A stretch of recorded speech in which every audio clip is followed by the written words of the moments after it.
Каждый день маленькие Ваня и Сонечка вот так с искренней детской радостью встречают своего папу с работы. Сергей Павлович заключает их в крепкие, но нежные объятия, словно после долгой разлуки весь груз ответственной работы остается позади.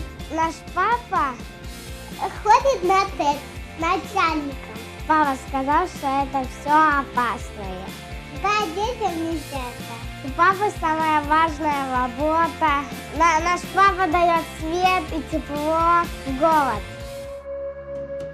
24 часа в сутки и 365 дней в году вырабатываются мегаватты энергии. Процесс выработки идет постоянно.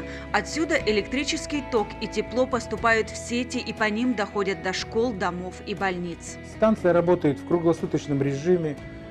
Постоянно ее обслуживает в смене 13 человек. Работа сменная, достаточно тяжелая. Постоянные сдачи экзаменов, постоянное, тестирование. Якутская ТЭЦ в этом году отмечает 80-летний юбилей. На протяжении 34 лет смену станции возглавляет Сергей Павлович Филиппов. Наша станция в Якутии, она самая старейшая. Ей в этом году исполнилось 80 лет. Она постоянно модернизируется. Вот эта труба, сюда заведены последние котлы, 4-й, 5-й. Все думают, что это дым.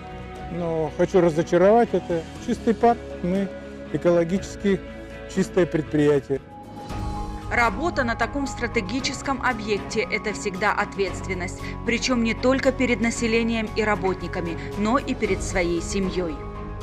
Безопасность сейчас, как и раньше, тоже является первостепенной задачей, и поэтому всегда, когда нахожусь на работе, в первую очередь думаю о семье, что я должен прийти с работы живым, здоровым и невредимым. За уютным семейным чаепитием папа, увлеченный своей работой, может часами рассказывать о ней.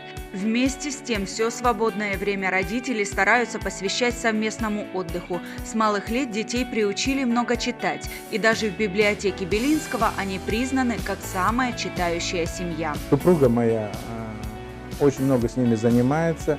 И я по мере возможности свободное время стараюсь тоже посвятить детям. Это наше будущее. Из книжек маленький Ваня и узнал, откуда берется тепло и свет, и как они поступают в квартиры. Он с большим интересом пересматривает любимые книжки о папиной работе. Поэтому мальчик точно знает, кем он будет, когда вырастет.